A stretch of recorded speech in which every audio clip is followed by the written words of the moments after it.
Jô Soares, 11h30. E tem uma carta aqui da Sadete que pede para divulgar o espetáculo Dançar é Vida. O espetáculo está sendo feito em benefício dos artistas portadores de AIDS e que têm necessidade de auxílio. Então está sendo feito Dançar é Vida, dias 4 e 5 de abril, no Teatro Municipal de São Paulo, Praça Ramos de Azevedo.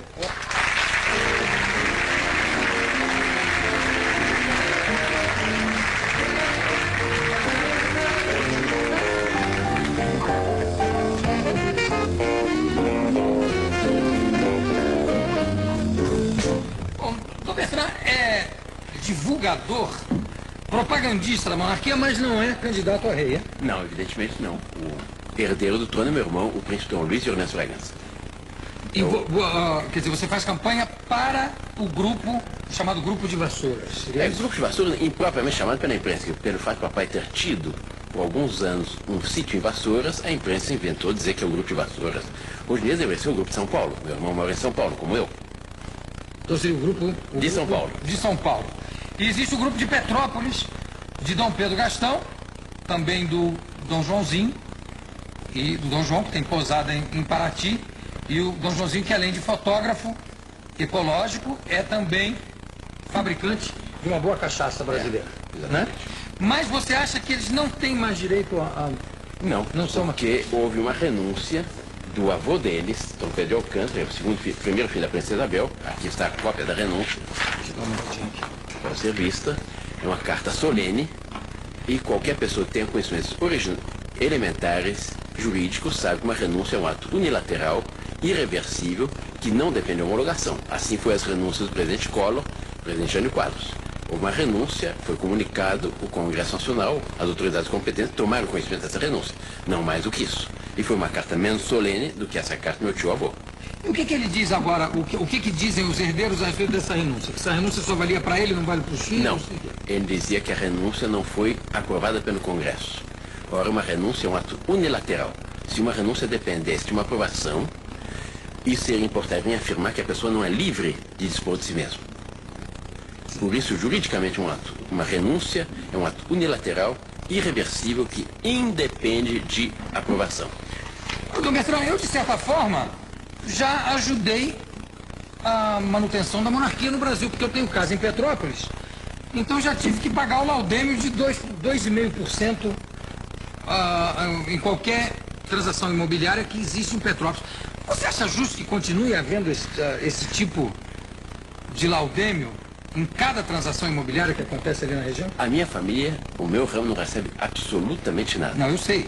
Mas digo... O laudêmio é algo que faz parte da legislação brasileira. Não é só esse meu tio que recebe. Os terrenos Marinha recebem, terrenos Santa Casa recebem. Eu estive outro dia exatamente em Joinville, há toda uma parte de Joinville que tem o laudêmio, um certo personagem da Joinville. Isso é uma coisa que está na própria Constituição. Lá é o Dom Gastão que recebe, né? Exato. É só o Dom Gastão? É ele e a família dele. Mas ele reclama muito desse laudêmio, né?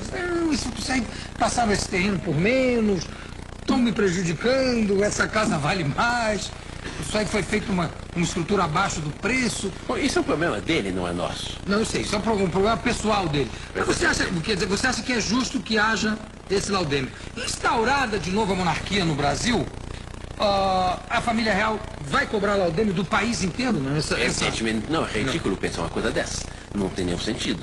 E outra coisa também que eu acho, aliás, eu tenho falado isso aqui no programa, na Constituição, esse fim de semana, inclusive, eu voltei a reler esse artigo.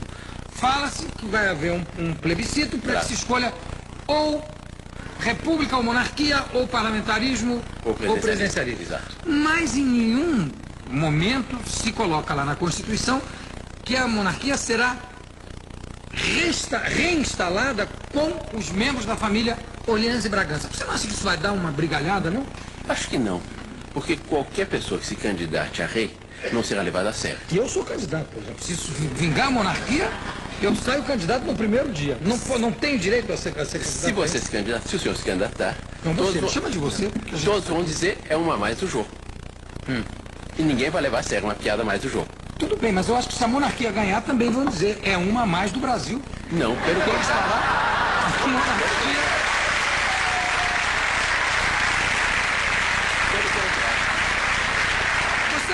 Você não acha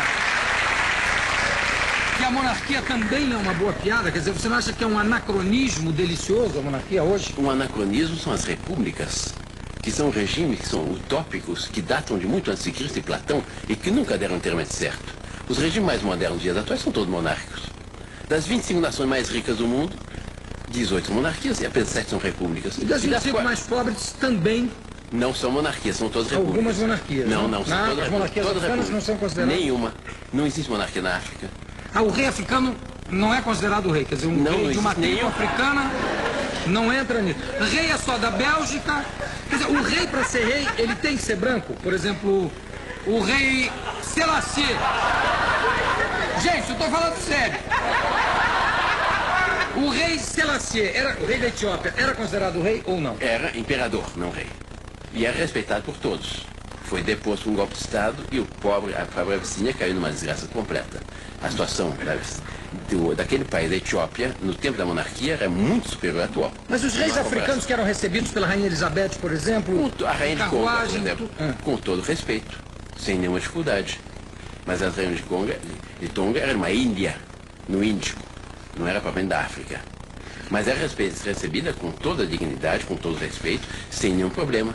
Agora, Dom Bertrand, a minha pergunta é o seguinte: se nem mesmo na família imperial há um consenso sobre quem deve ser o monarca, por que não se escolher, não se fazer democraticamente uma eleição para rei? Como seria o certo de acontecer se há uma monarquia nova no país? Qual é o direito adquirido? Não tem que ser da família Orleans e Bragança. Eu queria entender bem isso. Pois, não há nenhuma dificuldade em entender. Só vamos tratar isso com seriedade, porque existem telespectadores que estão nos ouvindo e que querem exatamente saber a resposta disso. Mas eu só trato tudo com muita seriedade. Exatamente. Concretamente, uma dinastia, o que é? É uma família que, por uma longa tradição de serviço prestado à nação, de abnegações, de sacrifício, de sangue derramado, passou a ser reconhecida pela nação como aquela que é chamada a orientar essa nação.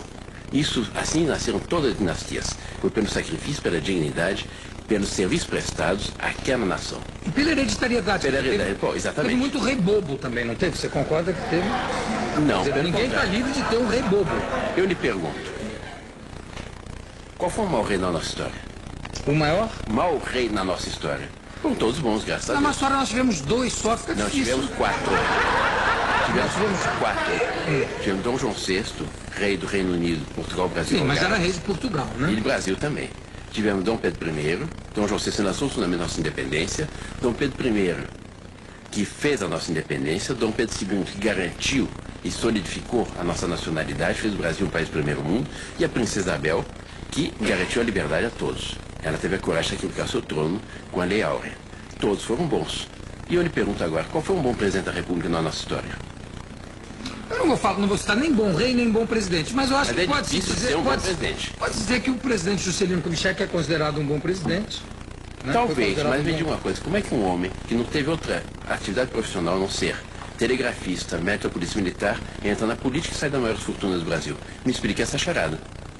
Não sei. E sem laudêmio, né? E sem Laudeu, me explique essa charada. Não sei, realmente, aí eu não sei explicar. É complicado. Mas você concorda que a hereditariedade pode levar a um rei bobo, ou a um rei maluco, não pode? Não há dúvida nenhuma. Houve casos, com toda a naturalidade, sem nenhum problema, ele é substituído.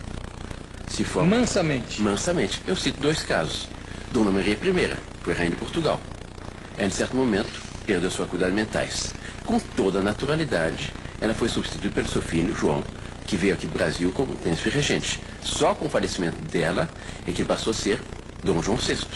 Nunca, numa monarquia, um Hitler, um Gaddafi, continuaria no poder.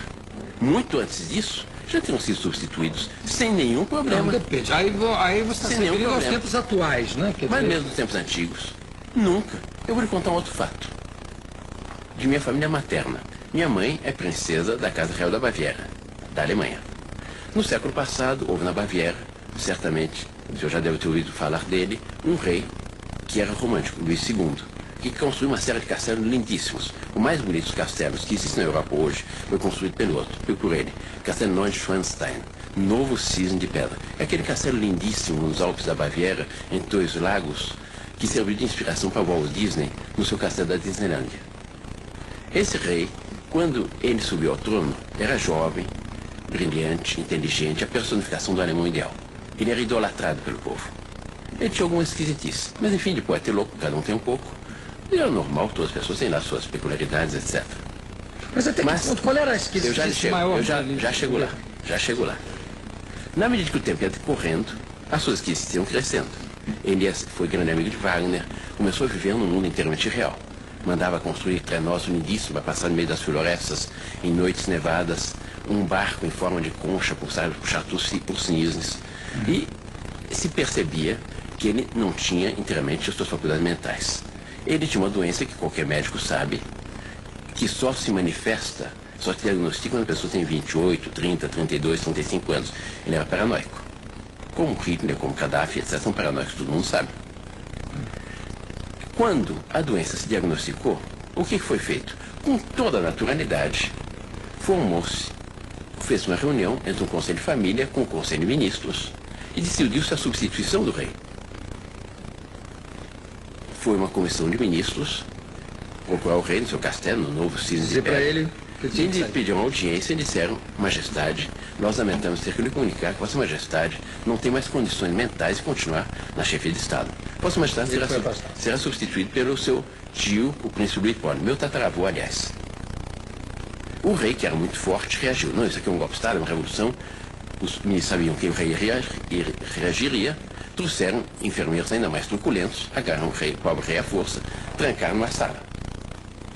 E esse rei era o que seu? Ele era seu... Não, tio bisavô. Tio bisavô. Bom, depois disso, trancaram numa sala enquanto esperavam que tivesse uma carruagem para levá-lo para um outro castelo para submeter a um tratamento psiquiátrico. O povo da região ouviu falar que tinham prendido o rei, que havia tido um golpe de Estado, que os ministros haviam traído o rei. Pegaram suas alfanges, suas foices, seus paus, suas espingardas de caça, tomaram o castelo em assalto, arrombaram as portas, prenderam os ministros, prenderam os médicos, arrombaram a porta do quarto em que o pobre rei estava preso e disseram: Majestade, Vossa Majestade está livre para reinar sobre nós, para continuar a reinar sobre nós. Vossos ministros, traidores e felões estão todos presos. O que Vossa Majestade determina que façamos com esses ministros miseráveis? O rei, com o olhar esbugalhado, disse: que os leve à mais alta torre do meu castelo e os lance no precipício. Aí os camponeses deram conta: não, de fato o rei está louco. Os próprios camponeses se prenderam, seguraram o rei, libertaram os ministros, libertaram os médicos, e foi o pobre rei submeter-se ao tratamento psiquiátrico. Tudo feito com Catarina Grande fizeram a mesma coisa? Foi tudo feito com naturalidade, sem maiores problemas. O Catarina Grande fizeram a mesma coisa, Dom? Sem que houvesse maiores traumas. Catarina Grande. O Ivan o Terrível fizeram a mesma coisa? Catarina Grande não era louca. Não era louca? Não era louca. Mas era violentíssima, né? Não. Quer dizer, até onde o Gaddafi é paranoico e a Catarina não era paranoica? Até onde o Ivan era realmente terrível? Não. O Ivan era terrível, foi um grande combatente. Era terrível contra os inimigos. Até hoje... Mas não tinha nada de louco? Não era paranoico? Não, os russos veneram o Ivan o Terrível como um grande rei. Catarina Grande é venerado pelos russos. Até o regime comunista mantinha o respeito pela figura de Ivan o Terrível e de Catarina Grande. Nunca ninguém negou que fossem grandes reis, que fizeram um grande bem. Não, eu não estou discutindo, não estou dizendo que sejam ou não grandes reis, mas não eram... Eu estou dizendo que Hitler era um louco, era um paranoico. Gaddafi... Não há dúvida. Gaddafi, eu não sei, Gaddafi eu tenho as minhas dúvidas. Mas basta ver as notícias. Que seja tão louco quanto o rei Luís, por exemplo, não sei se... Basta ver as notícias, saem nos jornais, a respeito dele, o modo dele parece ser fantasiado, o jeito dele... Fantasiado os reis também... Não, absolutamente. A rainha da Inglaterra, por exemplo, de coroa e de charrete, não fica muito longe do uniforme do Gaddafi, você concorda? Não, absolutamente não. Aqui é uma tradição que é mantida e que você certamente já foi à Inglaterra e já foi ver a rainha. Pessoalmente não, mas já... Mas admira a rainha. Todo mundo admira a rainha, todo mundo gosta desse... Menos os ingleses. Você vê pelas últimas pesquisas... Não, senhor. Não, senhor. Tem uma grande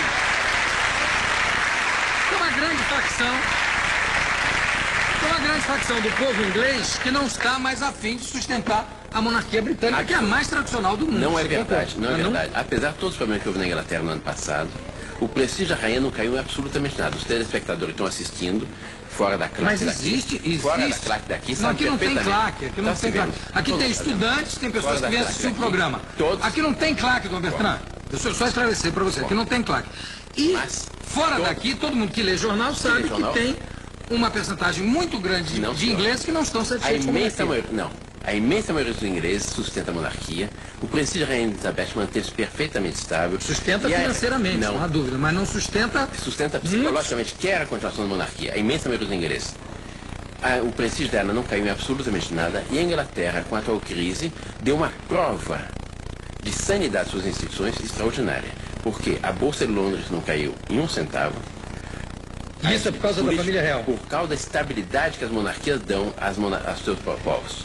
Porque a monarquia é o único regime que garante a unidade, a estabilidade e a continuidade. Através de uma família que foi abençoada por Deus para nascer e para conduzir os destinos do seu povo. É isso, Através de mais uma ou menos? família que se distinguiu Distinguiu de que forma? pelo serviço prestado à nação. Não, antes e que disso, como é que surgiu o primeiro rei de uma Tá muito nação? bem. Através da força, tá Não, certo? muito boa pergunta. Muito boa pergunta. Como é que surgiram as monarquias e como é que surgiram as repúblicas? Vamos analisar essa questão. Vamos lá. As monarquias surgiram a partir da família, que é a célula básica da sociedade e o modelo para todos os corpos sociais. Dessas mesmas famílias que, pelo próprio instinto de sociabilidade do homem, o homem é o único animal que não consegue viver sozinho, que não sustenta sozinho, precisa da ajuda do próximo, as famílias passaram a viver em comum e destilaram suas lideranças naturais, em nível local, em nível regional, em nível nacional. Mas como é que, Era o mais, como é que se destilaram? era o mais sábio, o mais sábio? o mais dedicado, o mais forte. Não era o mais forte. O mais heróico, o mais abnegado, o que exatamente era reconhecido por aquele conjunto social. Júlio César era um abnegado, digamos assim? Júlio César não foi... Ou era um grande general? Não, foi um grande general. Todo mundo reconhece. Mas Júlio César foi eleito. Não era uma dinastia. Eu estou falando das monarquias. Pois é, por que é monarquia? Por que é dinastia? Por que, por Exatamente. exemplo, o filho de Napoleão, que era notoriamente um fraco, né? L'Aiglon, era notoriamente um menino frágil, um menino fraco. Por que pelo fato de ser filho de Napoleão, ele seria um extraordinário imperador da França? Nunca seria extraordinário o imperador da França, como Napoleão também nunca foi bom imperador da França. Napoleão foi um tirano que tomou o poder pela força, que não tinha nenhuma autenticidade. Tudo bem, mas não tinha autenticidade até o momento que ele caiu. instalou, até que ele instalou o Império Francês. Ele tomou fez as leis Ele tomou Código Napoleônico, que era Ele importantíssimo. tomou o poder Dominou a pela força. Europa, ganhou da sua família várias vezes lá na... Não só na Alemanha, como na França. Tinha condições de liderar. E caiu. Peraí, gente. Espera aí que Dom Bertrand vai chamar vocês de craque de novo, por favor. E caiu estrondosamente. Talleyrand, que era ministro de Napoleão, que é um grande ministro, que quando Napoleão estava no auge de sua glória, assistindo aqueles desfiles vitoriosos em Paris, sob o Arco do Triunfo, Napoleão dizia, veja quanta glória. O ministro respondeu a ele, majestade, senhor, lembre-se, ninguém se sustenta estavelmente sob a baioneta. O seu poder é o poder da força da baioneta, não é o poder autêntico de um consenso popular. As monarquias têm um consenso da nação em torno do chefe de Estado. Eu vou dar um exemplo. Na Dinamarca. Na Dinamarca, hoje, há uma monarquia. Foi feita recentemente uma pesquisa de opinião que partia de uma hipótese política. A pergunta que era apresentada aos dinamarqueses era a seguinte. Imagine que estivesse sido proclamada a República na Dinamarca. Que os candidatos à presidência da República, a chefia do Estado, fossem o líder do partido majoritário, o líder da oposição, o principal líder sindical, o principal líder empresarial, a principal atriz de televisão, o principal comentarista de televisão, etc. E assim uns 8 ou 10 personagens do mundo dinamarquês. Entre esses 8 ou 10 nomes, havia um, Margaret Schleswig-Holstein.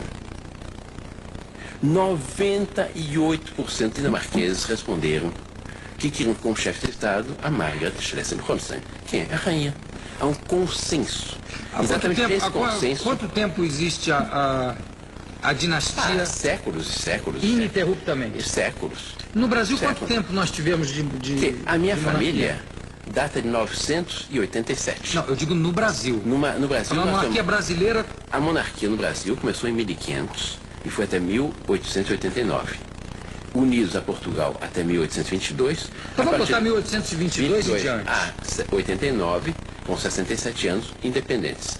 Mas de 1500 a 1822 era uma estratégia política. Inclusive, Dom João VI veio para cá fugindo exatamente de Napoleão. Teve a grande jogada política da época de dizer, não, Portugal não é mais lá, Portugal agora é no Brasil. E por isso Napoleão dizia Napoleão odiava João VI, porque Napoleão dizia, foi o único rei que me enganou. Saiu de lá, isso não é mais aqui. O deixou literalmente a ver o navio. Verdade. Mas Quando as então, tropas napoleônicas chegaram, as colunistas quando Lisboa, viram as velas da nós portugueses chegaram aqui. E Napoleão teve a sabedoria de aqui chegando, dar-se conta de duas coisas. Primeiro, que o futuro estava aqui e não lá. Segundo, que o Brasil já está maduro para sua independência. Pois é, mas então daí, vamos voltar de 1822 a 1889.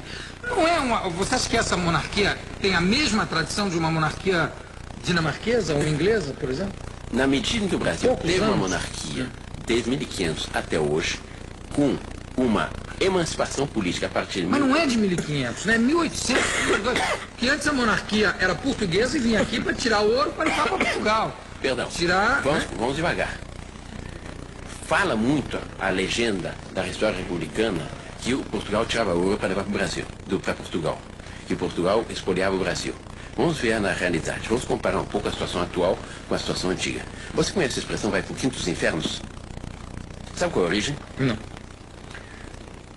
Naquele tempo, havia só um imposto. Um só. E só uma categoria pagava impostos, produtores de ouro. Os outros não pagavam nenhum imposto. Esses pagavam o quinto sobre a sua produção, que ia exatamente para sustentar o Estado. Todo o imposto tem um caráter odiento, ninguém gosta de pagar imposto. Então, como qualquer imposto na história, todo mundo não gostava do imposto. Quando a pessoa ficava com raiva do outro, dizia para o outro, olha, e ficava o quinto, que era aquela parte odiada. Então, você vai para o quinto do inferno. Quer dizer que Portugal, na realidade, não explorou o Brasil? Absolutamente não. Não é verdade. Descobrindo certas coisas aqui que são extraordinárias. Essa é a realidade histórica. Compare com a situação atual. Compare com a situação da República atual. No Brasil atual, segundo economistas, no valor final de um produto, 75% do que nós pagamos no nosso dia a dia equivale à soma dos 58 impostos que pesam sobre aquele produto, mais os juros bancários. E a monarquia vai acabar com esses impostos? A monarquia vai ter força para chegar e dizer, não, vamos voltar aos quintos dos infernos? Aos quintos dos infernos, não. Aos quintos dos infernos? Não, a monarquia vai ter força política para atuar nessa área de impostos, por exemplo? Com toda certeza. Ou vai ser uma figura de... Não. Na monarquia, a característica da monarquia é que se atrai para a coisa pública as pessoas abnegadas, honradas. Dizia Rui Barbosa... Sejam elas de qualquer berço, de qualquer berço. Mas o rei é o rei. Mas o rei é o rei. Quer dizer, tem que ser daquela família ali e pronto. Porque a não ser quando ele é derrubado por outra família, ou seja, é degolado ou há uma mudança. Mas, voltando, né? Exatamente essa é a diferença. Como aconteceu na Inglaterra, quando Mary Stuart, depois tudo, quer dizer, quando há uma briga de familiares afins. Tirando isso, vai a mesma família o tempo que for. A história prova que há muito mais estabilidade na monarquia do que na república. Para os reis. Não só para os reis. É a mesma família. Não, para o povo. O que deu a república? Dos 104 anos de república, mais 70 em regime de exceção. Estado de sítio, ditadura, suspensão de garantias individuais. Desde 1926 até hoje, um só presidente da república eleito pelo voto popular civil terminou seu mandato. Em 67 anos. E você acha que isso se deve exclusivamente às instituições à República e não aos homens que estavam participando desse momento da República? Mas é que exatamente a República transformou-se, para usar a expressão do Rui Barbosa, o parlamento numa praça de negócios. Corrompeu a nação. Antes disso não havia. Nos conselheiros do Império não havia corrupção, o Estado não havia de São Paulo interesse. publicou, algum tempo atrás, uma certa reportagem sobre corrupção da história. Num domingo publicou sobre a corrupção da monarquia. Só citaram um caso. Um caso só durante o período do segundo reinado. O barão de Cotegipe importou uma partida de Popelini. Foi o único que foi descoberto. Sem pagar impostos. Não. Era uma coisa? A história prova.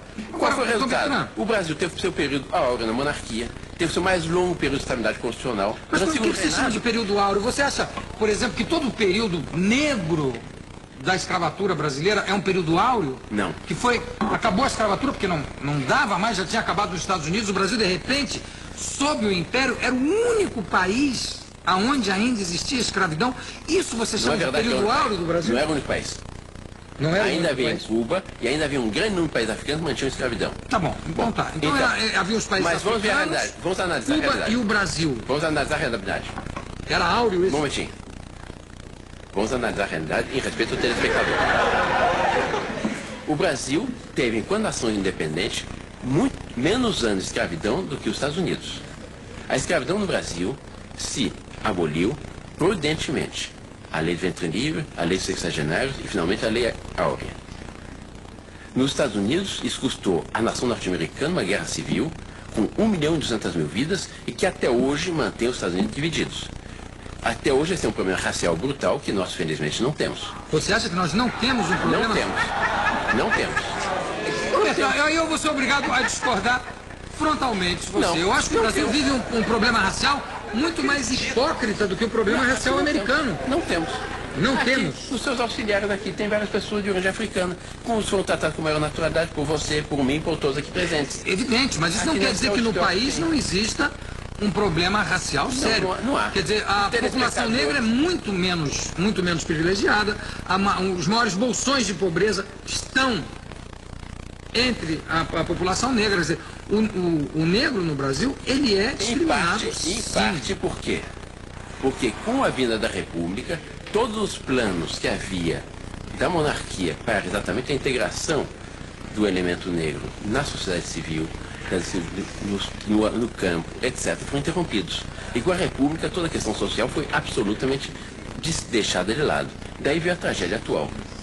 Mas isso já foi um legado da República. Foi uma consequência da República.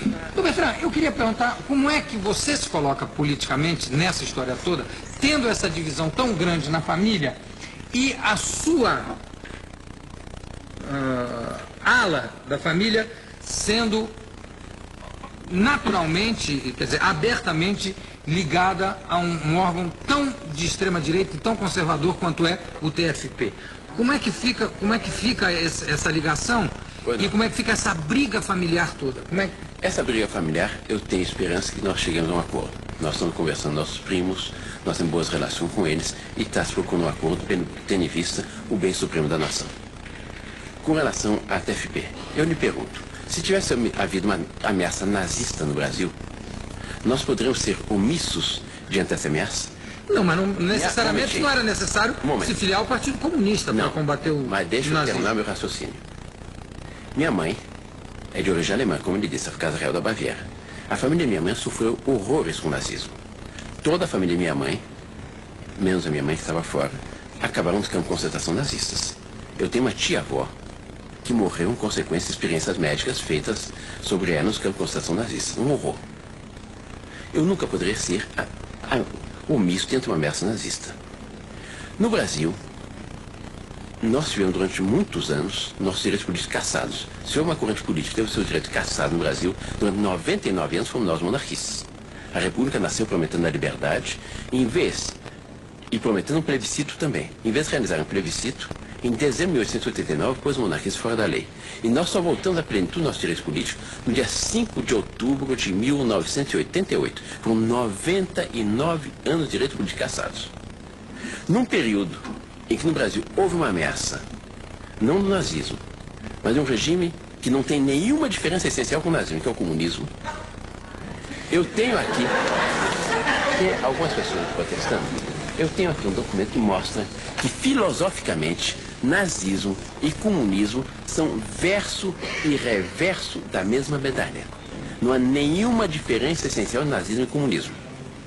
Quando houve uma ameaça nazista, comunista, eu participei no campo estritamente ideológico, no meu tempo de faculdade e depois disso, de uma ação anticomunista para preservar minha pátria de um regime que, onde ele se impôs pela força, custou mais de 110 milhões de vidas. E que agora, com a queda da cortina de ferro, está revelado ao mundo inteiro o grau de miséria que levou seus povos. Mas você acha que a ideologia que embasa o comunismo, ou seja, o marxismo, é o mesmo tipo de ideologia que embasou, se é que pode falar embasar, no caso do nazismo? Está aqui. Aqui, eu leio os trechos. Aqui está. Nazismo. O movimento nacional socialista tem um só mestre, o marxismo. Somos todos comunistas discípulos de Marx e Engels. Mas isso são palavras dos nazistas, né? Não, aqui do Torres, o líder comunista francês. Eu lhe cito alguma outra. Mas isso justifica a participação do TFP? E, por exemplo... Não, um momentinho. A TFP é uma sociedade cívica-cultural que visa a defesa de 3 valores básicos em nossa civilização ocidental e cristã.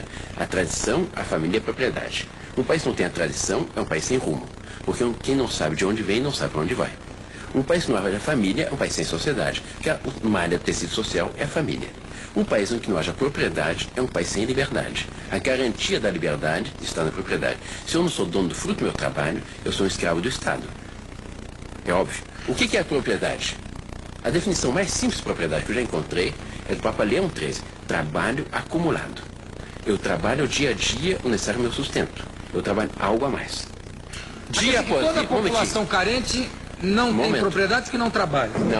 Não, momentinho. Vamos... Essa ligação... Deixa terminar meu raciocínio. Peraí, gente. Esse papo aqui vai levar horas, porque a gente já estourou o tempo, mas eu vou pedir para o Dom Bertrand terminar esse raciocínio para a gente poder quero terminar meu raciocínio. Eu trabalho dia a dia o necessário ao meu sustento. Eu trabalho algo a mais que o necessário ao meu sustento. Dia após dia, eu vou acumulando esse algo a mais. Com isso eu compro a minha roupa, o meu automóvel, a minha casa, o meu apartamento, meu sítio, minha fazenda, a minha empresa. Você tem sua motocicleta, tem seu automóvel. Isso é o seu trabalho acumulado. Motocicleta eu já vendi. Bom, ainda bem. É a madeira fruto do seu trabalho, é trabalho acumulado. A garantia da liberdade está no fato de que eu sou dono do fruto do meu trabalho. Isso vale para absolutamente todos. Onde não há propriedade, não há liberdade. Isso é clássico, ninguém pode negar.